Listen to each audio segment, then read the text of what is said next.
এইবার নখের সাইজটা একদম ঠিক আছে, অন্যান্যবার একটা বাঘের মতো নখ হয়ে যায়। না, নখ কেটে ছোট করে নিয়েছি, এবার শেপগুলো আবার আস্তে আস্তে ঠিক হবে। তাই আমি দিদিকে বলছি যে জামা কাপড় কি করবো। তোর কটা ব্যাগ হয়েছে? আমার দুটো ট্রলি?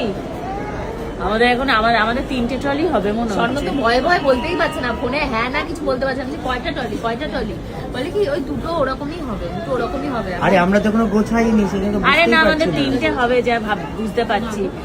তা তুই এই যে মন্দিরে যাবি, আবার এখন কোথা থেকে একটা আবিষ্কার করেছে, খাটুশ্যাম মন্দিরে যাব আমরা।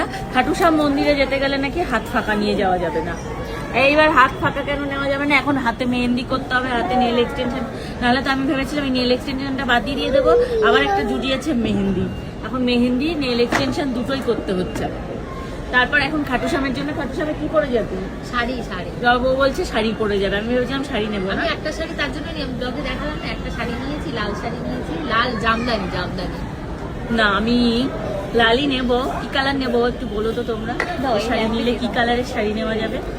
আর দেখি শাড়ি একটা ভাবছি মরুভূমিতে শাড়ি পরবো। এই মরুভূমিতে শাড়ি পরবি না? তুই খাটুর সামনে শাড়ি নিবি কি নিবি না ভাবছি।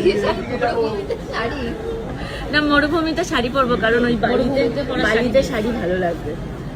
কয়েকটা রিলস বানাতে হবে না, রিলস বানালে ভালো লাগবে। তাহলে আমিও শাড়ি নিয়ে নেবো, বাড়ি গিয়ে একটা জোগাড় করতে হবে। এখন শিফনের জর্জেট শাড়ি কোথায়? না, আমি ভেবেছিলাম খাটুশ্যামের শাড়ি, মরুভূমিতে একটা শাড়ি পরবো, খাটুশ্যামে কিছু একটা মানে চুড়িদার বা কিছু একটা পরবো। চুড়িদারই ভেবেছিলাম, চুড়িদার পরে নিতাম আমি। সবে তো সব সোয়েটার গুলো নিয়েছি, আমি এখনো চুড়িদার এক জায়গায়। সোয়েটার ওখানে গিয়ে কেনা যাবে। আমাকে একজন আমার ভিউয়ার্স কমেন্ট করেছে যে দিদি সোয়েটার ফালতু বেকার টেনে এনো না, আমাদের এইদিকে খুব সুন্দর সোয়েটার পাওয়া যায়। তোমরা রাজস্থানে কোথায় পাওয়া যায়? জয়পুরে। হ্যাঁ, কিন্তু আমরা জয়পুর তো যাবো সেই লাস্টে না? দুটো নেবো, দুটো কিনবো। খাটুশ্যাম থেকে জয়, খাটুশ্যাম থেকে ডিরেক্ট জয়পুর? ও, তাহলে কি করবো? নেবো। তুই কটা নিচ্ছিস? আমি প্রথমে অনেক বের করেছি, আমার বস্তা হয়ে গেছে। তারপর এখন সব ভাবছি 3-4টে নেবো আর বাকি রেখে দেবো। এই তাহলে আমিও সব রেখে দিই, কারণ আমিও তো সবই নতুন নিয়েছি। রেখে দিয়ে যাবো, গিয়ে ওখানে থেকে কিনবো। আমি তো তোমায় বিকেলবেলা বললাম। ও আচ্ছা, স্বর্ণ সেই ধান্দাই আছে। আমি বুঝতে পারছি না যে ও কেন শপিং করছে না, কিন্তু এখন আমি বুঝতে পারছি ও ওই ধান্দাতেই আছে। আমাকে আবার বলছে ওখানে গিয়ে লাইভ কিনবো, লাইভ পড়বো।